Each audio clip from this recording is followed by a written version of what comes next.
human beings who formed these classes were different. Ancient slavery had gone, and so had the pauper freemen, who despised work as only fit for slaves. Between the Roman colonus and the new bondsman had stood the free Frankish peasant. The quote-unquote useless memories and aimless strife of decadent Roman culture were dead and buried. The social classes of the 9th century had been formed not in the rottenness of a decaying civilization, but in the birth pangs of a new civilization.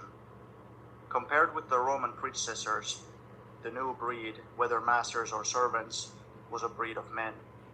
The relation of powerful landowners and subject peasants, which had meant for the ancient world the final ruin from which there was no escape, was for them the starting point of a new development. And further, however unproductive these 4 centuries appear, one great product they did leave: the modern nationalities, the new forms and structures through which West European humanity was to make coming history.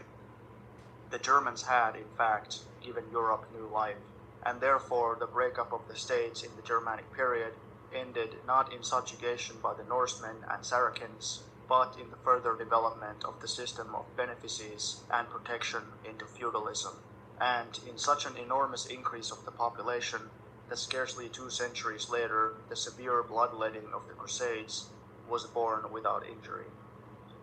But what was the mysterious magic by which the Germans breathed new life into a dying Europe? Was it some miraculous power innate in the Germanic race, such as our chauvinist historians romance about? Not a bit of it. The Germans, especially at that time, were a highly gifted Aryan tribe and in the full vigor of development. It was not, however, their specific national qualities which rejuvenated Europe, but simply their barbarism, their Gentile constitution. Their individual ability and courage, their sense of freedom, their democratic instinct, which in everything of public concern felt itself concerned. In a word, all the qualities which had been lost to the Romans and were alone capable of forming new states and making new nationalities grow out of the slime of the Roman world. What else were they than the characteristics of the barbarian of the upper stage, fruits of his Gentile constitution? If they recast the ancient form of monogamy, moderated the supremacy of the man in the family, and gave the woman a higher position than the classical world had ever known, what made them capable of doing so, if not their barbarism, their Gentile customs, their living heritage from the time of mother right? If in at least 3 of the most important countries, Germany, northern France, and England, they carried over into the feudal state a genuine piece of Gentile constitution in the form of marked communities, thus giving the oppressed class, the peasants, even under the harshest medieval serfdom, a local center of solidarity and a means of resistance, such as neither the slaves of classical times nor the modern proletariat found ready to their hand, to what was this due if not to their barbarism, their purely barbarian method of settlement in kinship groups? Lastly, they were able to develop and make universal the milder form of servitude they had practiced in their own country, which even in the Roman Empire increasingly displaced slavery, a form of servitude which, as Fourier first stressed, gives to the bondsmen the means of their gradual liberation as a class, a form of servitude which thus stands high above slavery, where the only possibility is the immediate release, without any transitional stage, of individual slaves, in parentheses, abolition of slavery by successful rebellion is unknown to antiquity, close parentheses, whereas the medieval serfs gradually won their liberation as a class. And to what do we owe this if not to their barbarism, thanks to which they had not yet reached the stage of fully developed slavery, neither the labor slavery of the classical world nor the domestic slavery of the Orient? All the vigorous and creative life which the Germans infused into the Roman world was barbarism. Only barbarians are able to rejuvenate a world in the throes of collapsing civilization, and precisely the highest stage of barbarism, to which and in which the Germans worked their way upwards before the migrations, was the most favorable for this process. That explains everything. 9. Barbarism and civilization. We have now traced the dissolution of the Gentile constitution in the three great instances of the Greeks, the Romans, and the Germans. In conclusion, let us examine the general economic conditions which already undermined the Gentile organization of society at the upper stage of barbarism, and with the coming of civilization overthrew it completely. Here we shall need Marx's Capital as much as Morgan's book. Arising in the middle stage of savagery, further developed during its upper stage, the gens reached its most flourishing period, so far as our sources enable us to judge, during the lower stage of barbarism. We begin therefore with this stage. Here, the American Indians must serve as our example. We find the Gentile constitution fully formed. The tribe is now grouped in several gentes, generally two. With the increase in population, each of these original gentes splits up into several daughter gentes, their mother gens now appearing as the phratry. The tribe itself breaks up into several tribes, in each of which we find again, for the most part, the old gentes. The related tribes, at least in some cases, are united in a confederacy. This simple organization suffices completely for the social conditions out of which it sprang. It is nothing more than the grouping natural to those conditions, and it is capable of settling all conflicts that can arise within a society so organized. War settles external conflicts. It may end with the annihilation of the tribe, but never with its subjugation. It is the greatness, but also the limitation of the Gentile constitution, that it has no place for ruler and ruled.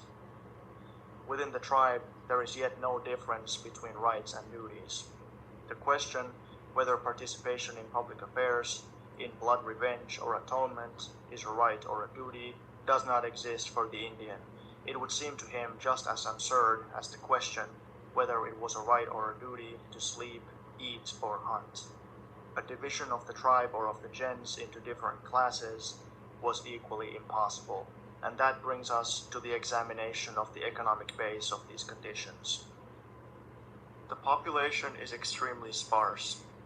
It is dense only at the tribe's place of settlement, around which lie in a wide circle first the hunting grounds and then the protected belt of neutral forests, which separate the tribe from others. The division of labor is purely primitive, between the sexes only. The man fights in the wars, goes hunting and fishing, procures the raw materials of food and the tools necessary for doing so. The woman looks after the house and the preparation of food and clothing, cooks, weaves, sews. They are each master in their own sphere, the man in the forest, the woman in the house. Each is owner of the instruments which he or she makes and uses. The man of the weapons, the hunting and fishing implements, the woman of the household gear. The housekeeping is communal among several and often many families. Footnote: especially on the northwest coast of America, see Bancroft. Among the Haidas on Queen Charlotte Islands, there are households with as many as 700 persons under one roof. Among the Nootkas, whole tribes used to live under one roof. End of footnote. What is made and used in common is common property. The house, the garden, the longboat. Here, therefore, and here alone, there still exists in actual fact that, quote-unquote, property created by the owners of labor, which in civilized society is an ideal fiction of the jurists and economists, the last lying legal pretense by which modern capitalist property still bolsters itself up. But humanity did not everywhere remain at this stage. In Asia they found animals which could be tamed, and, when once tamed, bred. The wild buffalo cow had to be hunted. The tame buffalo cow gave a calf every year, and milk as well. A number of the most advanced tribes, the Aryans, Semites, perhaps already also the Turanians, now made their chief work, first the taming of cattle, later their breeding and tending only. Pastoral tribes separated themselves from the mass of the rest of the barbarians, the first great social division of labor. The pastoral tribes produced not only more necessities of life than the other barbarians, but different ones. They possessed the advantage over them of having not only milk products and greater supplies of meat, but also skins, wool, goat hair, and spun and woven fabrics, which became more common as the amount of raw materials increased. Thus, for the first time, regular exchange became possible. At the earlier stages, only occasional exchanges can take place. Particular skill in the making of weapons and tools may lead to a temporary division of labor. Thus, in many places, undoubted remains of workshops for the making of stone tools have been found, dating from the later Stone Age. The artists who have perfected their skill probably worked for the whole community, as each special handicraftsman still does in the Gentile communities in India. In no case could exchange arise at this stage except within the tribe itself, and then only as an exceptional event. But now, with the differentiation of pastoral tribes, we find all the conditions ripe for exchange between branches of different tribes and its development into a regular established institution. Originally, tribes exchanged with tribe through the respective chiefs of the gentes, but as the herds began to pass into private ownership, exchange between individuals became more common, and finally the only form. Now, the chief article which the pastoral tribes exchanged with their neighbors was cattle. Cattle became the commodity by which all other commodities were valued, and which was everywhere willingly taken in exchange for them. In short, cattle acquired a money function, and already at this stage did the work of money. With such necessity and speed, even at the very beginning of commodity exchange, did the need for a money commodity develop. Horticulture, probably unknown to Asiatic barbarians of the lower stage, was being practiced by them in the middle stage at the latest, as the forerunner of agriculture. In the climate of the Turanian plateau, pastoral life is impossible without supplies of fodder for the long and severe winter.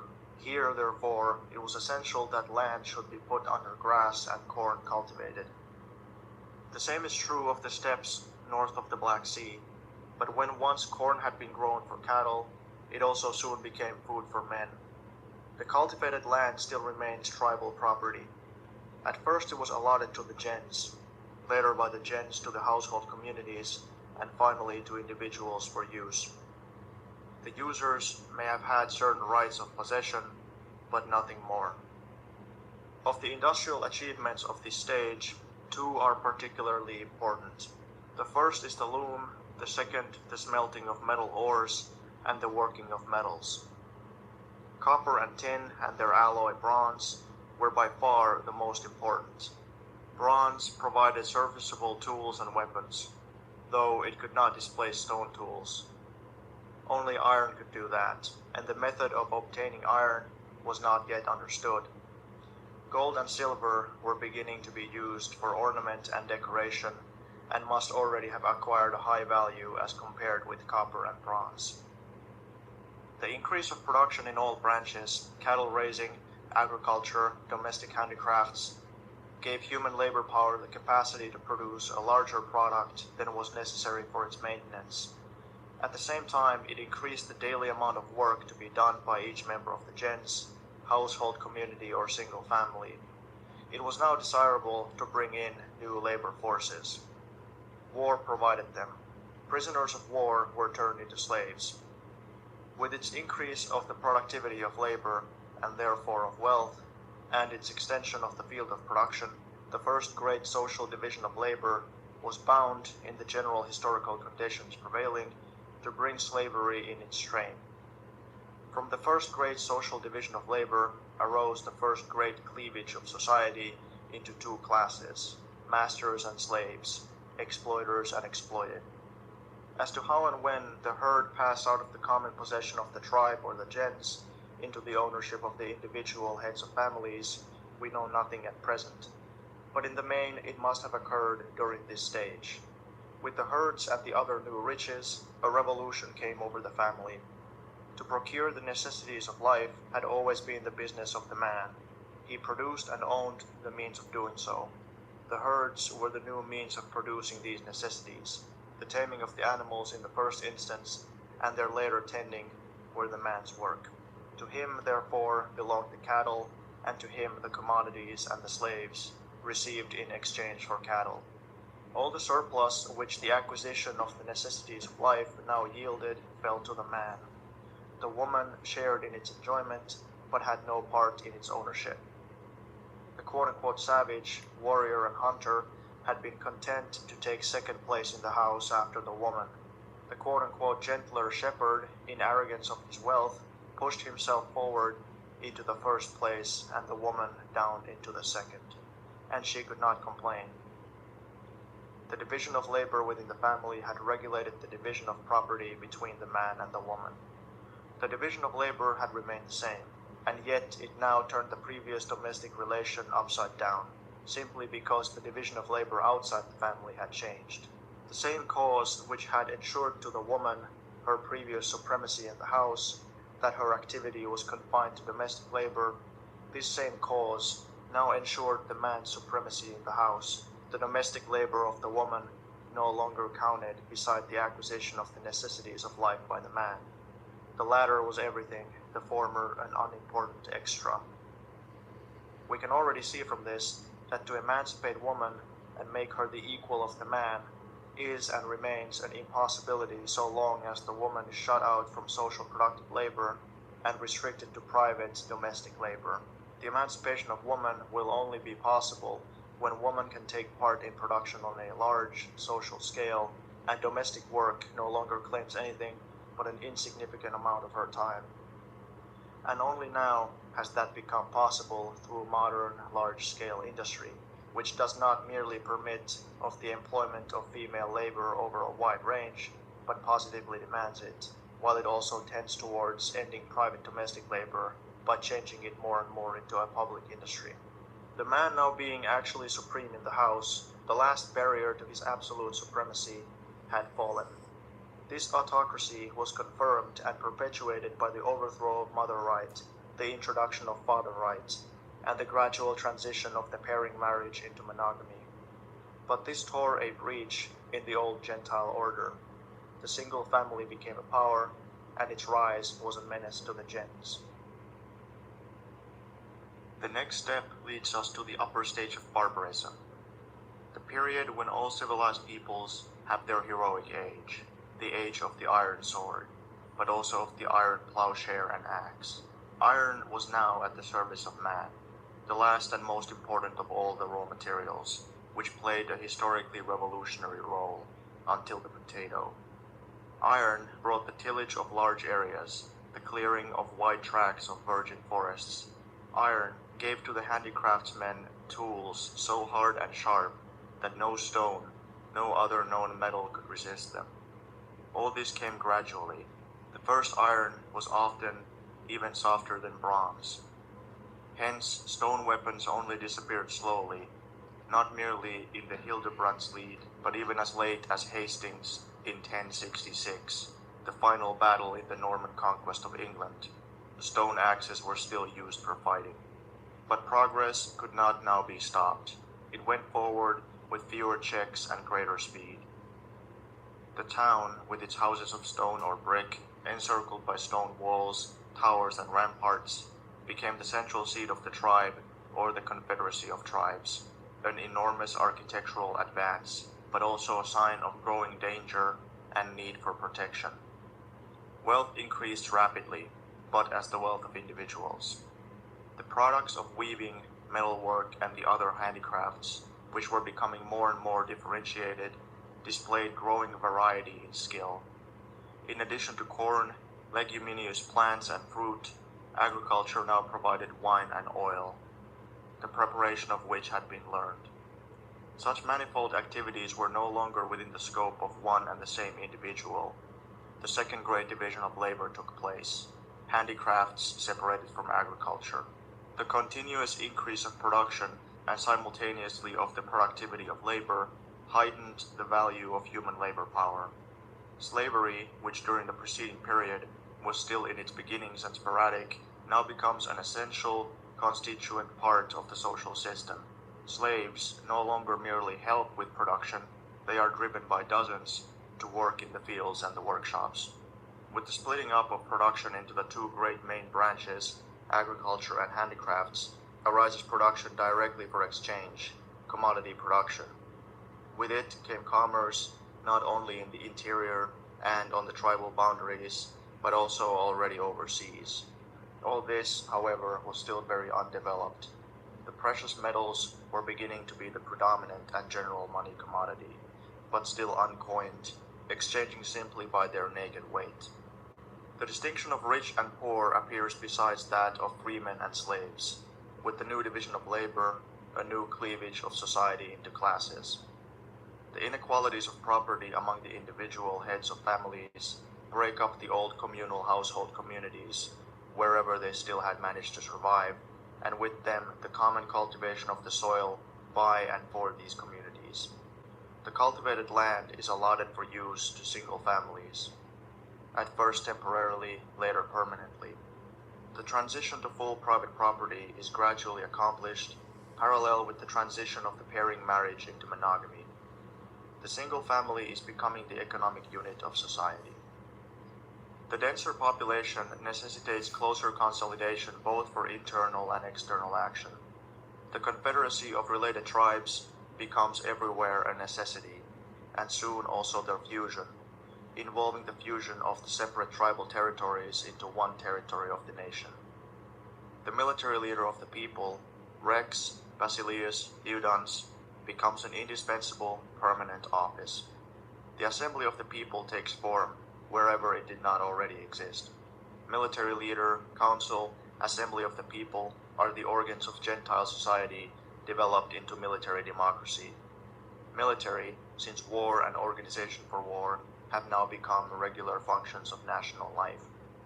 Their neighbors' wealth excites the greed of peoples who already see in the acquisition of wealth one of the main aims of life. They are barbarians. They think it is more easy and in fact more honorable to get riches by pillage than by work. War, formerly waged only in revenge for injuries or to extend territory that had grown too small, is now waged simply for plunder and becomes a regular industry. Not without reason, the bristling battlements stand menacingly about the new fortified towns. In the moat at their foot yawns the grave of the Gentile constitution, and already they rear their towers into civilization. Similarly, in the interior, the wars of plunder increase the power of the supreme military leader and the subordinate commanders. The customary election of their successors from the same families is gradually transformed, especially after the introduction of father right, into a right of hereditary succession, first tolerated, then claimed, finally usurped. The foundation of the hereditary monarchy and the hereditary nobility is laid. Thus, the organs of the Gentile constitution gradually tear themselves loose from their roots in the people, in gens, phratry, tribe, and the whole Gentile constitution changes into its opposite. From an organization of tribes for the free ordering of their own affairs, it becomes an organization for the plundering and oppression of their neighbors, and correspondingly its organs change from instruments of the will of the people into independent organs for the domination and oppression of the people.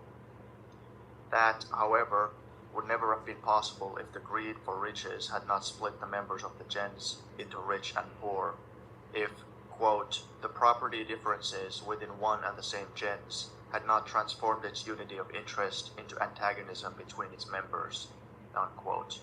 Marx. If the extension of slavery had not already begun to make working for a living seem fit only for slaves, and more dishonorable than pillage. We have now reached the threshold of civilization. Civilization opens with a new advance in the division of labor. At the lowest stage of barbarism, men produced only directly for their own needs. Any acts of exchange were isolated occurrences, the object of exchange merely some fortuitous surplus. In the middle stage of barbarism, we already find among the pastoral peoples a possession in the form of cattle, which, once the herd has attained a certain size, regularly produces a surplus over and above the tribe's own requirements. leading to a division of labor between pastoral peoples and backward tribes without herds, and hence to the existence of two different levels of production side by side with one another, and the conditions necessary for regular exchange.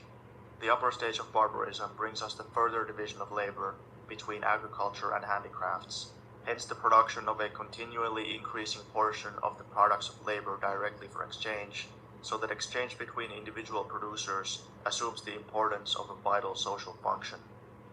Civilization consolidates and intensifies all these existing divisions of labor, particularly by sharpening the opposition between town and country.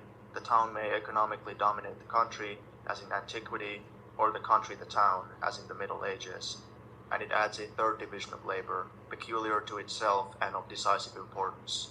It creates a class which no longer concerns itself with production, but only with the exchange of the products, the merchants.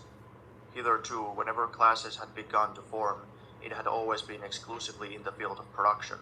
The persons engaged in production were separated into those who directed and those who executed, or else into large-scale and small-scale producers. Now for the first time, a class appears which, without in any way participating in production, captures the direction of production as a whole and economically subjugates the producers, which makes itself into an indispensable middleman between any two producers and exploits them both. Under the pretext that they save the producers the trouble and risk of exchange, extend the sale of their products to distant markets, and are therefore the most useful class of the population, a class of parasites comes into being. Genuine social ignomons, who, as a reward for their actually very insignificant services, skim all the cream of production, at home and abroad, rapidly amass enormous wealth and correspondingly social influence, and for that reason receive under civilization ever higher honors and ever greater control of production, until at last they also bring forth a product of their own, the periodical trade crisis. At our stage of development, however, the young merchants had not even begun to dream of the great destiny awaiting them, but they were growing and making themselves indispensable, which was quite sufficient. And with the formation of the merchant class came also the development of metallic money, the minted coin, a new instrument for the domination of the non-producer over the producer and his production. The commodity of commodities had been discovered, that which holds all other commodities hidden in itself, the magic power which can change at will into everything desirable and desired. The man who had it ruled the world of production, and who had more of it than anybody else, the merchant. The worship of money was safe in his hands. He took good care to make it clear that, in face of money, all commodities and hence all producers of commodities must prostrate themselves in adoration in the dust. He proved practically that all other forms of wealth fade into mere semblance, besides this incarnation of wealth as such. Never again has the power of money shown itself in such primitive brutality and violence as during these days of its youth. After commodities had begun to sell for money, loans and advances in money came also, and with them interest and usury. No legislation of later times so utterly and ruthlessly delivers over the debtor to the usurious creditor as the legislation of ancient Athens and ancient Rome. And in both cities it arose spontaneously as customary law, without any compulsion other than the economic. Alongside wealth in commodities and slaves, alongside wealth in money, there now appeared wealth in land also. The individual's rights of possession in the pieces of land, originally allotted to them by gens or tribe, had now become so established that the land was their hereditary property. Recently, they had striven above all to secure their freedom against the rights of the Gentile community over these lands. Since these rights had become for them a fetter, they got rid of the fetter, but soon afterwards of their new landed property also. Full, free ownership of the land meant not only power, uncurtailed and unlimited, to possess the land, it meant also the power to alienate it. As long as the land belonged to the gens, no such power could exist. But when the landed proprietor shook off once and for all the fetters laid upon him by the prior right of gens and tribe, he also cut the ties which had hitherto inseparably attached him to the land. Money, invented at the same time as private property in land, showed him what that meant. Land could now become a commodity. It could be sold and pledged. Scarcely had private property in land been introduced, then the mortgage was already invented. See Athens. As heterism and prostitution dogged the heels of monogamy, so from now on onwards, mortgage dogs the heels of private land ownership. You asked for full, free, alienable ownership of the land, and now you have got it. With trade expansion, money and usury, private property in land and mortgages, the concentration and centralization of wealth in the hands of a small class rapidly advanced, accompanied by an increasing impoverishment of the masses and an increasing mass of impoverishment. The new aristocracy of wealth, insofar as it had not been identical from the outset with the old hereditary aristocracy, pushed it permanently into the background, in Athens, in Rome, among the Germans. And simultaneously with this division of the citizens into classes according to wealth, there was an enormous increase, particularly in Greece, in the number of slaves, whose forced labor was the foundation on which the superstructure of the entire society was reared. Footnote: for the number of slaves in Athens, see above, page 107. In Corinth, at the height of its power, the number of slaves was 460,000. In Aegina, 470,000. In both cases, 10 times the population of free citizens. End of footnote. Let us now see what had become of the Gentile constitution in the social upheaval. Confronted by the new forces, in whose growth it had had no share, the Gentile constitution was helpless. The necessary condition for its existence was that the members of a gens, or at least of a tribe, were settled together in the same territory and were its sole inhabitants. That had long ceased to be the case. Every territory now had a heterogeneous population belonging to the most varied gentes and tribes. Everywhere slaves, protected persons, and aliens lived side by side with citizens. The settled conditions of life, which had only been achieved towards the end of the middle stage of barbarism, were broken up by the repeated shiftings and changings of residents under the pressure of trade, alteration of occupation, and changes in the ownership of the land. The members of the Gentile bodies could no longer meet to look after their common concerns. Only unimportant matters, like the religious festivals, were still perfunctorily attended to. In addition to the needs and interests with which the Gentile bodies were intended and fitted to deal, the upheaval in productive relations and the resulting change in the social structure had given rise to new needs and interests, which were not only alien to the old Gentile order, but ran directly counter to it at every point. The interest of the groups of handicraftsmen, which had arisen with the division of labor, the special needs of the town as opposed to the country, called for new organs. But each of these groups was composed of people of the most diverse gentes, phratries, and tribes, and even included aliens. Such organs had therefore to be formed outside the Gentile constitution, alongside of it, and hence in opposition to it. And this conflict of interests was at work within every Gentile body, appearing in its most extreme form in the association of rich and poor, usurers and debtors in the same gens and the same tribe. Further, there was the new mass of population outside the Gentile bodies, which, as in Rome, was able to become a power in the land, and at the same time was too numerous to be gradually absorbed into the kinship groups and tribes. In relation to this mass, the Gentile bodies stood opposed as closed, privileged corporations. The primitive natural democracy had changed into a malign aristocracy. Lastly, the Gentile constitution had grown out of a society which knew no internal contradictions, and it was only adapted to such a society. It possessed no means of coercion except public opinion. But here was a society which, by all its economic conditions of life, had been forced to split itself into freemen and slaves, into the exploiting rich and the exploited poor, a society which not only could never again reconcile these contradictions, but was compelled always to intensify them.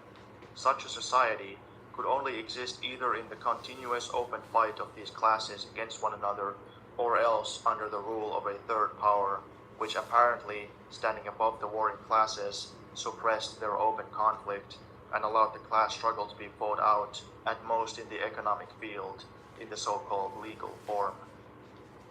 The Gentile constitution was finished.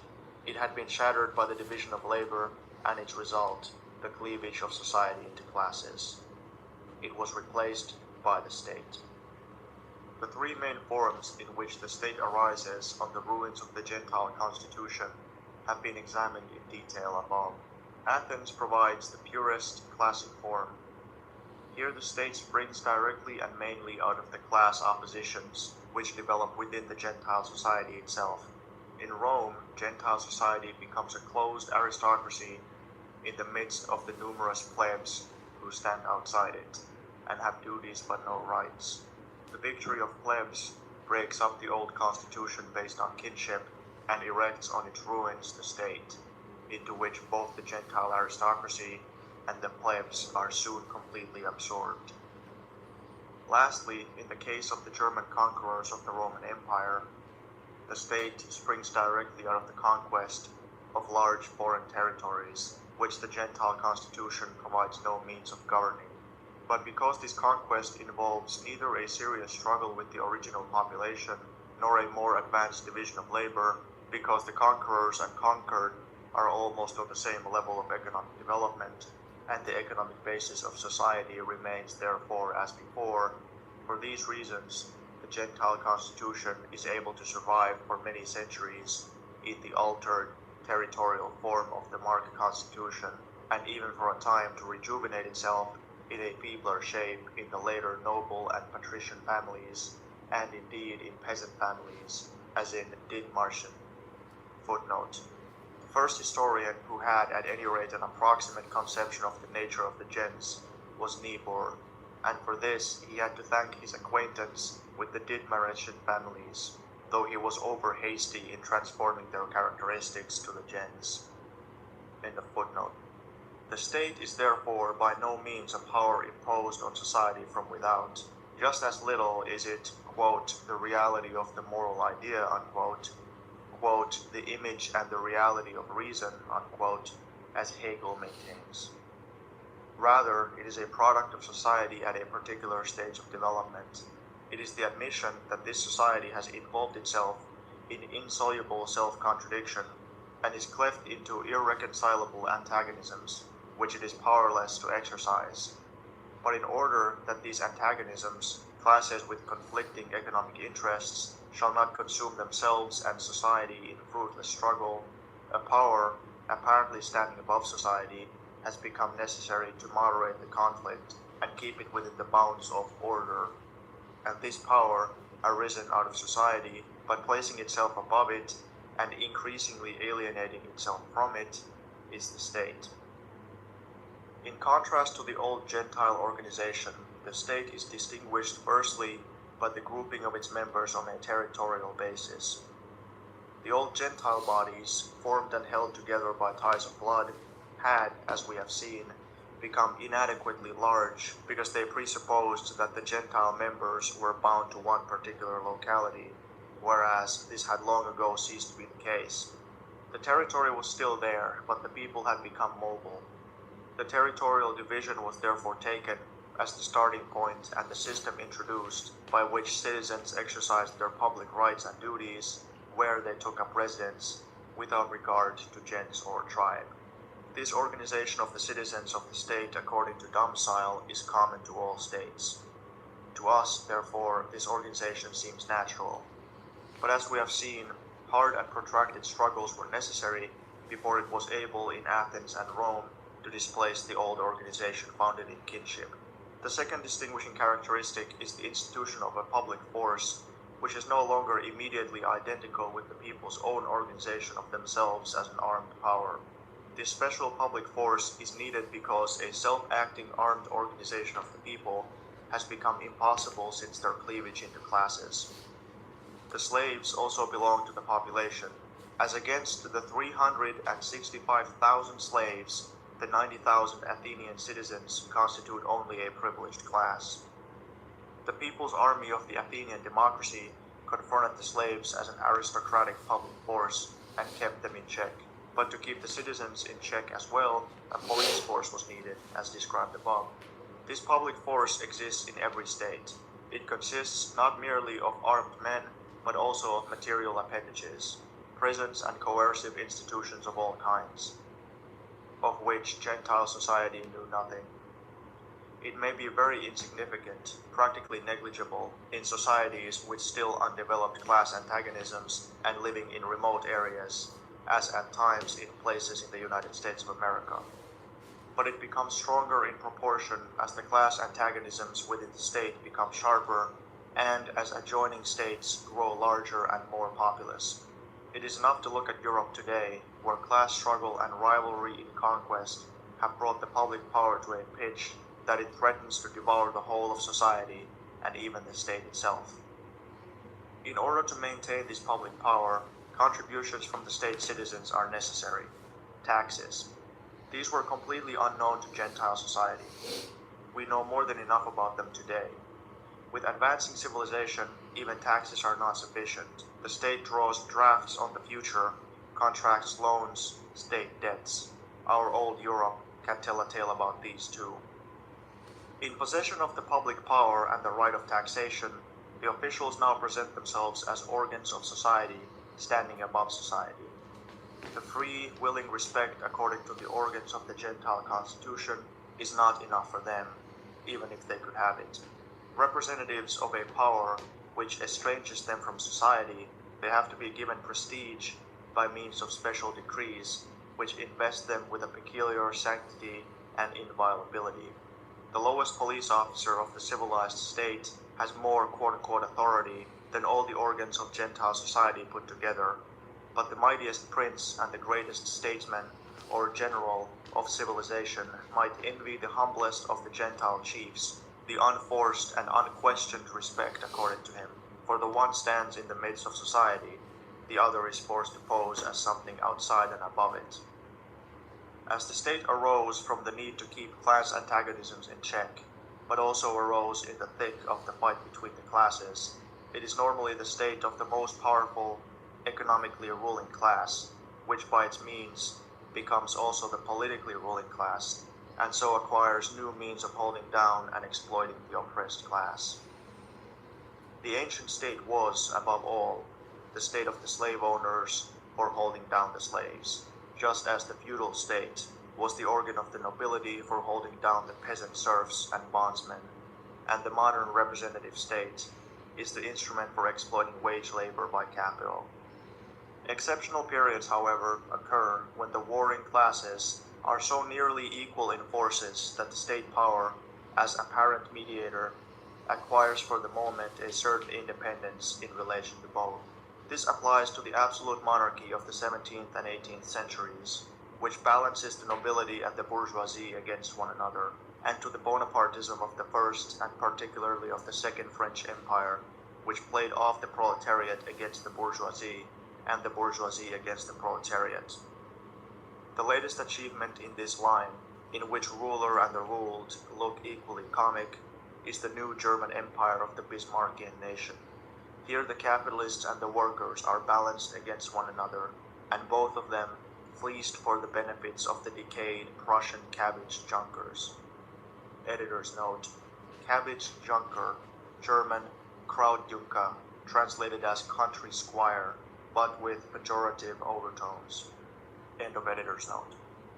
Further, in most historical states, the rights conceded to citizens are graded on a property basis, whereby it is directly admitted that the state is an organization for the protection of the possessing class against the non-possessing class. This is already the case in the Athenian and Roman property classes. Similarly, in the medieval feudal state, in which the extent of political power was determined by the extent of land ownership. Similarly, also in the electoral qualifications in modern parliamentary states. The political recognition of property differences is, however, by no means essential. On the contrary, it marks a low stage in the development of the state, the highest form of the state, the democratic republic, which in our modern social conditions becomes more and more an unavoidable necessity and is the form of state in which alone the last decisive battle between proletariat and bourgeoisie can be fought out, the democratic republic no longer officially recognizes differences in property. Wealth here employs its power indirectly, but all the more surely. It does this in two ways: by plain corruption of officials, of which America is the classic example, and by alliance between the government and the stock exchange, which is affected all the more easily the higher the state debt mounts and the more the joint stock companies concentrate in their hands not only transport but also production itself, and themselves have their own center in the stock exchange. In addition to America, the latest French Republic illustrates this strikingly, and honest little Switzerland has also given a credible performance in this field. But that a democratic republic is not essential to this brotherly bond between government and stock exchange is proved not only by England, but also by the new German Empire, where it is difficult to say who scored most by the introduction of universal suffrage, Bismarck or the Bleichroder Bank. And lastly, the possessing class rules directly by means of universal suffrage. As long as the oppressed class, in our case therefore the proletariat, is not yet ripe for its self-liberation, so long will it, in its majority, recognize the existing order of society as the only possible one, and remain politically the tool of the capitalist class, its extreme left wing. But in the measure in which it matures towards its self-emancipation, in the same measure it constitutes itself as its own party and votes for its own representatives, not those of the capitalists. Universal suffrage is thus the gauge of the maturity of the working class. It cannot and never will be anything more in the modern state, but that is enough. On the day when the thermometer of universal suffrage shows boiling point among the workers, they as well as the capitalists will know where they stand. The state, therefore, has not existed for all eternity. There have been societies which have managed without it, which had no notion of the state or state power. At a definite stage of economic development, which necessarily involved the cleavage of society into classes, the state became a necessity because of this cleavage. We are now rapidly approaching a stage in the development of production at which the existence of these classes has not only ceased to be a necessity, but becomes a positive hindrance to production. They will fall as inevitably as they once arose. The state inevitably falls with them. The society which organizes production anew on the basis of free and equal association of the producers will put the whole state machinery where it will then belong, into the museum of antiquities next to the spinning wheel and the bronze axe. Civilization is, therefore, according to the above analysis, the stage of development in society at which the division of labor, the exchange between individuals arising from it, and the commodity production which combines them both come to their full growth and revolutionizes the whole of previous society. At all earlier stages of society, production was essentially collective, just as consumption proceeded by direct distribution of the products within larger or smaller communistic communities. This collective production was very limited, but inherent in it was the producers' control over their process of production and their product. They knew what became of their product. They consumed it. It did not leave their hands. And so long as production remains on this basis, it cannot grow above the heads of the producers, nor raise up incorporeal alien powers against them, as in civilization is always and inevitably the case. But the division of labor slowly insinuates itself into this process of production.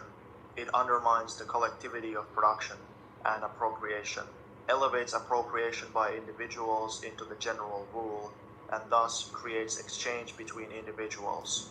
How it does so, we have examined above. Gradually, commodity production becomes the dominating form. With commodity production, production no longer for the use by the producers, but for exchange, the products necessarily change hands. In exchanging his product, the producer surrenders it. He no longer knows what becomes of it. When money, and with money the merchant, steps in as intermediary between the producers, the process of exchange becomes still more complicated, the final fate of the products still more uncertain. The merchants are numerous, and none of them knows what the other is doing. The commodities already pass not only from hand to hand, they also pass from market to market. The producers have lost control over the total production within their own spheres, and the merchants have not gained it. Products and production become subjects of chance. But chance is only the one pole of a relation whose other pole is named necessity. In the world of nature, where chance also seems to be the rule, we have long since demonstrated in each separate field the inner necessity and law asserting itself in this chance. But what is true of the natural world is true also of society. The more social activity, a series of social processes, becomes too powerful for men's conscious control and grows above their heads, and the more it appears a matter of pure chance, then all the more surely within this chance, the laws peculiar to it and inherent in it assert themselves as if by natural necessity. Such laws also govern the chances of commodity production and exchange. To the individuals producing or exchanging, they appear as alien, at first often unrecognized powers, whose nature must first be laboriously investigated and established. These economic laws of commodity production are modified with the various stages of this form of production, but in general the whole period of civilization is dominated by them, and still to this day the product rules the producer.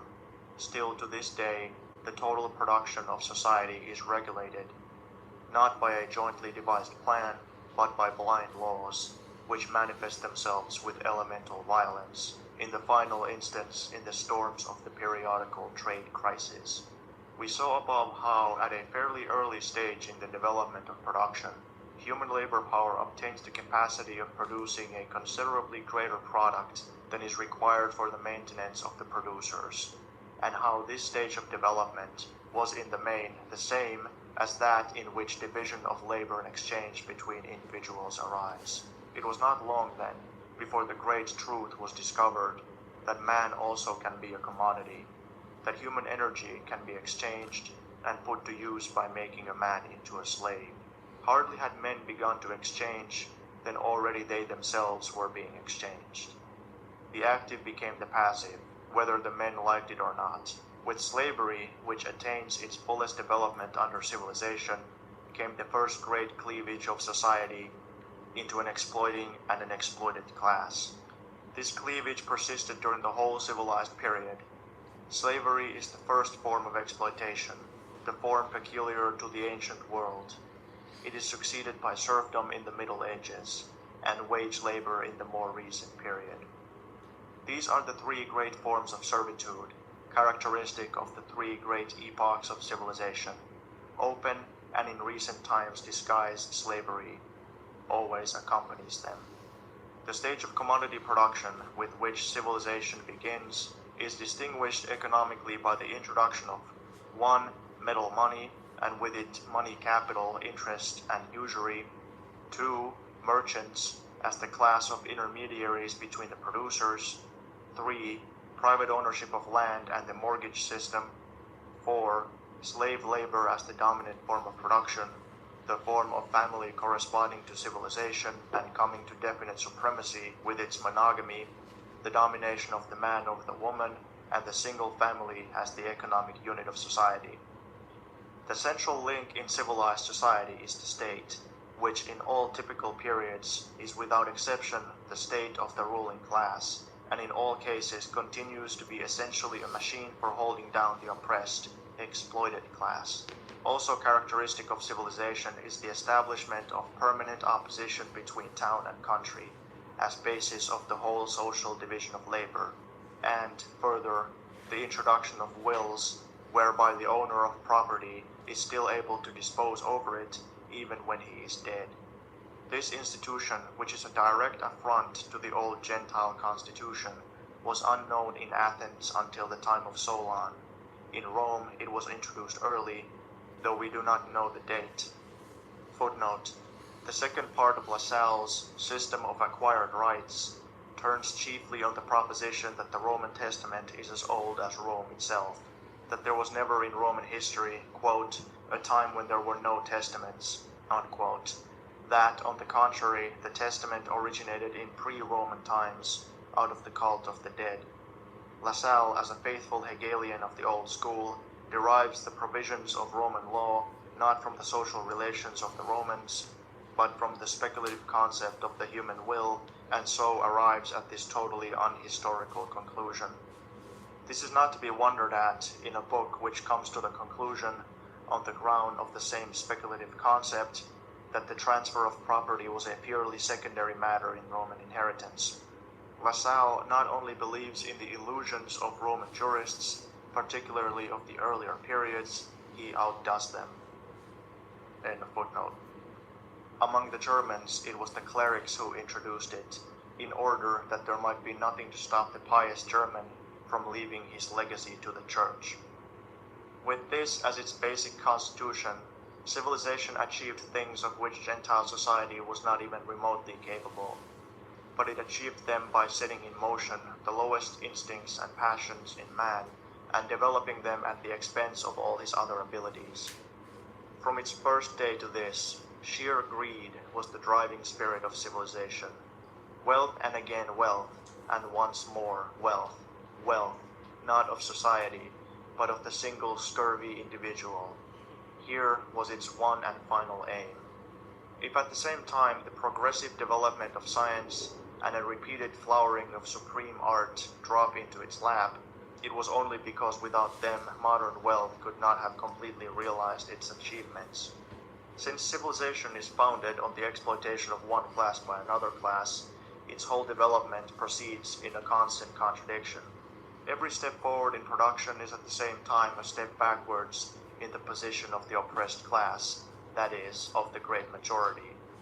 Whatever benefits some necessarily injures the others. Every fresh emancipation of one class is necessarily a new oppression for another class. The most striking proof of this is provided by the introduction of machinery, the effects of which are now known to the whole world.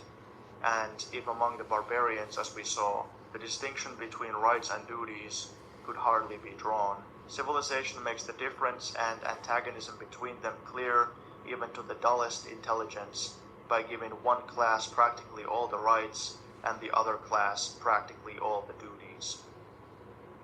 But that should not be. What is good for the ruling class must also be good for the whole of society, with which the ruling class identifies itself. Therefore, the more civilization advances, the more it is compelled to cover the evils it necessarily creates with the cloak of love and charity, to palliate them or to deny them, in short, to introduce a conventional hypocrisy which was unknown to earlier forms of society and even to the first stages of civilization, and which culminates in the pronouncement, the exploitation of the oppressed class is carried on by the exploiting class simply and solely in the interests of the exploited class itself. And if the exploited class cannot see it and even grows rebellious, that is the basest ingratitude to its benefactors, the exploiters. Footnote. I originally intended to place the brilliant criticism of civilization which is found scattered through the work of Charles Fourier beside that of Morgan and my own. Unfortunately, I have not the time. I will only observe that Fourier already regards monogamy and private property in land as the chief characteristics of civilization, and that he calls civilization a war of the rich against the poor. We also find already in his work the profound recognition that in all societies which are imperfect and split into antagonisms, single families are the economic units. End of footnote. And now, in conclusion, Morgan's judgment of civilization. Quote, since the advent of civilization, the outgrowth of property has been so immense, its forms so diversified, its uses expanding and its management so intelligent in the interests of its owners, that it has become, on the part of the people, an unmanageable power. The human mind stands bewildered in the presence of its own creation.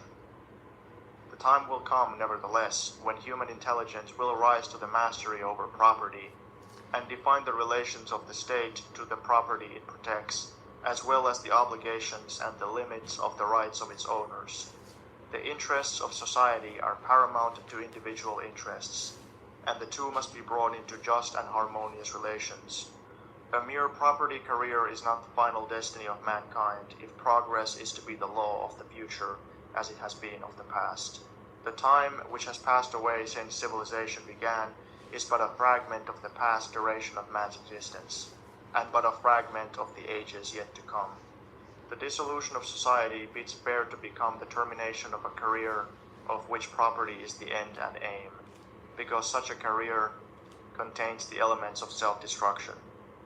Democracy in government, brotherhood in society, equality in rights and privileges, and universal education foreshadows the next higher plane of society to which experience, intelligence, and knowledge are steadily tending. It will be a revival in a higher form of the liberty, equality, and fraternity of the ancient gentes. Morgan, page 562. Appendix. A recently discovered case of group marriage. 1892, from Die Neue Zeit, volume 11, number 1, pages 373 to 75. Since it has recently become fashionable among certain rationalistic ethnographers to deny the existence of group marriage, the following report is of interest. I translate it from the Russky Vedomosti, Moscow, October 14th, 1892, Old Calendar style. Not only group marriage, that is, the right of mutual sexual intercourse between a number of men and a number of women, is expressly affirmed to be in full force, but a form of group marriage which closely follows the Panaluan marriage of the Hawaiians, the most developed and classic phase of group marriage. While the typical Panaluan family consists of a number of brothers, own and collateral, who are married to a number of own and collateral sisters, we here find on the island of Sakhalin that a man is married to all the wives of his brothers and to all the sisters of his wife, which means, seen from the woman's side, that his wife may freely practice sexual intercourse with the brothers of her husband and the husbands of her sisters. It therefore differs from the typical form of Panaluan marriage only in the fact that the brothers of the husband and the husbands of the sisters are not necessarily the same persons. It should further be observed that this report again confirms what I said in The Origin of the Family, 4th edition, pages 28 to 29, that group marriage does not look at all like what our brother-obsessed Philistine imagines, that the partners in group marriage do not lead in public the same kind of lascivious life as he practices in secret, but that this form of marriage, at least in the instances still known to occur today, differs in practice from a loose pairing marriage or from polygamy only in the fact that custom permits sexual intercourse in a number of cases where otherwise it would be severely punished. That the actual exercise of these rights is gradually dying out only proves that this form of marriage is itself destined to die out, which is further confirmed by its infrequency. The whole description, moreover, is interesting because it again demonstrates the similarity, even the identity in the main characteristics, of the social institutions of primitive peoples at approximately the same stage of development. Most of what the report states about these Mongoloids on the island of Sakhalin also holds for the Dravidian tribes of India, the South Sea Islanders at the time of their discovery, and the American Indians. The report runs, quote, at the session of October 10th in the Old Calendar style, October 22nd in the New style, of the anthropological section of the Society of the Friends of Natural Science, N.A. Yanchuk read an interesting communication from Mr. Sternberg on the Gilyaks, a little studied tribe on the island of Sakhalin, who are at the cultural level of savagery. The Gilyaks are acquainted neither with agriculture nor with pottery. They produce their food chiefly by hunting and fishing. They warm water in wooden vessels by throwing in heated stones, etc. Of particular interest are their institutions relating to the family and to the gens. The Gilyak addresses as father not only his own father, but also all the brothers of his father. All the wives of these brothers, as well as the sisters of his mother, he addresses as his mother. The children of all these fathers and mothers, he addresses as his brothers and sisters. This system of address also exists, as is well known, among the Iroquois and other Indian tribes of North America, as also among some tribes of India. But whereas in these cases it has long since ceased to correspond to the actual conditions, among the Gileacs it serves to designate a state still valid today. To this day, every Gileac has the right of a husband in regard to the wives of his brothers and to the sisters of his wife. At any rate, the exercise of these rights is not regarded as impermissible. These survivals of group marriage on the basis of gens are reminiscent of the well-known Panaluan marriage, which still existed in the Sandwich Islands in the first half of this century. Family and gens relations of this type form the basis of the whole Gentile order and social constitution of the Gileacs. The gens of a Gileac consists of all nearer and more remote, real and nominal brothers of his father, of their fathers and mothers of the children of his brothers, and of his own children." Unquote. One can readily understand that a gens so constituted may comprise an enormous number of people. Life within the gens proceeds according to the following principles. Marriage within the gens is unconditionally prohibited. When a Gileac dies, his wife passes by decision of the gens to one of his brothers, own or nominal. The gens provides for the maintenance of all its members who are unable to work. "We have no poor," said a Gileac to the writer. Quote, "Whoever is in need is fed by the Kal, that is, gens." Unquote. The members of the gens are further united by common sacrificial ceremonies and festivals, a common burial place, etc. Quote, "The gens guarantees the life and security of its members against attacks by non-Gentiles. The means of repression used is blood revenge, though under Russian rule the practice has very much declined. Women are completely excepted from Gentile blood revenge. In some very rare cases, the gens adopt members of other gentes. It is a general rule that the property of a deceased member may not pass out of the gens. In this respect, the famous provision of the 12 tables holds literally among the Gileacs. If he has no heirs of his own, the members of the gens shall inherit. No important event takes place in the life of a Gileac without participation by the gens. Not very long ago, about 1 or 2 generations, the oldest Gentile member was the head of the community, the starosta of the gens. Today the functions of the chief elder of the gens are restricted almost solely to presiding over religious ceremonies. The gentes are often dispersed among widely distant places, but even when separated, the members of a gens still remember one another and continue to give one another hospitality, and to prove mutual assistance and protection, etc. Except under the most extreme necessity, the Gileac never leaves the fellow members of his gens or the graves of his gens.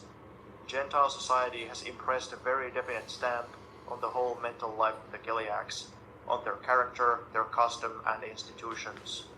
The habit of common discussion and decision on all matters, the necessity of continually taking an active part in all questions affecting the members of the gens, the solidarity of blood revenge, the fact of being compelled and accustomed to live together with 10 or more like himself in great tents, yurtas, and to be, in short, always with other people, all this has given the Gileac a sociable and open character. The Gileac is extraordinarily hospitable. He loves to entertain guests and to come himself as a guest. This admirable habit of hospitality is especially prominent in times of distress. In a bad year, when a Gileac has nothing for himself or for his dogs to eat, he does not stretch out his hand for alms, but confidently seeks hospitality and is fed, often for a considerable time." Unquote. Quote, "Among the Gileacs of Sakhalin, crimes from motives of personal gain practically never occur. The Gileac keeps his valuables in a storehouse, which is never locked. He has such a keen sense of shame that if he is convicted of a disgraceful act, he immediately goes into the forest and hangs himself. Murder is very rare, and is hardly ever committed except in anger, never from intentions of gain. In his dealings with other people, the Gilead shows himself honest, reliable, and conscientious." Unquote. Quote, "Despite their long subjection to the Manchurians, now become Chinese, and despite the corrupting influence of the settlement of the Amur district, the Gilead still preserve in their moral character many of the virtues of a primitive tribe, but the fate awaiting their social order cannot be averted. One or two more generations, and the Gileads on the mainland will have been completely Russianized, and together with the benefits of culture, they will also acquire its defects. The Gileads on the island of Sakhalin, being more or less remote from the centers of Russian settlement, have some prospect of preserving their way of life unspoiled rather longer, but among them too the influence of their Russian neighbors is beginning to make itself felt. The Gileads come into the villages to trade, they go to Nikolaevsk to look for work, and every Gilead who returns from such work to his home brings with him the same atmosphere which the Russian worker takes back from the town into his village, and at the same time working in the town, with its chances and changes of fortune, destroys more and more that primitive equality which is such a prominent feature of the artlessly simple economic life of these peoples." Unquote. Quote, "Mr. Sternberg's article, which also contains information about their religious views and customs and their legal institutions, will appear unabridged in the Ethnografitskoye Obozrenik Ethnographical Review." Unquote. End of The Origin of the Family, Private Property and Estate by Friedrich Engels.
They have this government shutdown that's been going on for a couple weeks now.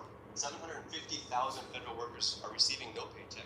They still have to pay rent. They still have to pay their bills and feed their family. Trump is even saying that some of the furloughed workers are not going to receive their back pay. They're making use of this shutdown to lay off more workers. The Doge cuts have amounted to 300,000 job cuts since the beginning of the year. You know that in 1981, Ronald Reagan crushed the air traffic controller. This was a famous defeat for the American labor movement. PATCO strike. That was over 11,000 striking workers that were just dismissed summarily. And that was considered a tipping point for American labor, because the bosses looked at that and they said, these labor leaders aren't going to fight back. And they rolled over. They didn't step into the fight. And so they showed weakness in the sign of in the face of aggression. And the ruling class says, okay, we can move forward. And they have. They've decimated the labor movement in the years since then. It reduced the union membership in this country from 23 million to around 15 million today. Now, that was the loss of 11,000 jobs. Now we're talking about 300,000 loss in the highly unionized public sector since the beginning of this year. This should be a sign for the American labor leaders to say, you know, at some point we better do something here. Right now what they're saying is call your representatives. Call the Republican Senate leaders and tell them to get back to work. They're not talking about striking. They're specifically warning their workers. We don't want any collective actions that could bring us into disrepute. Do not move. That is their main emphasis at this time. Well, remember the last government shutdown at the end of 2018, stretching into January 2019. The president of the Flight Attendants Union, Sarah Nelson, gave a speech and she called for a general strike.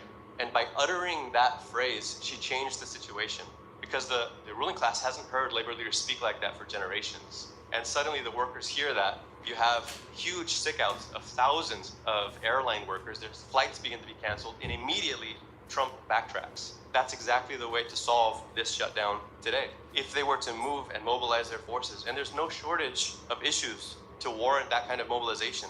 Look at the shock and deployment of National Guard troops across the country. Everyone can see that this is political theater. I saw a Wall Street Journal article from last week that interviewed someone that was walking his dog, a worker, 54-year-old bus driver, in front of the ICE protests, where they're talking about mobilizing the National Guard. And he says, this is the quote from the worker. They asked him, what do you think about this mobilization of National Guard? He says, I think it's a desperate attempt to distract from the Epstein files, the bad economic data that's coming out, and the fact that the tariffs are failing. This is a perfect explanation from a worker of why Trump is trying to look tough at a time when he's actually weak. It's not the beginning of dictatorship. It's a distraction. It's not fascism. It's a farce. He is not getting stronger. Trump is getting weaker, and Trump's base is abandoning him.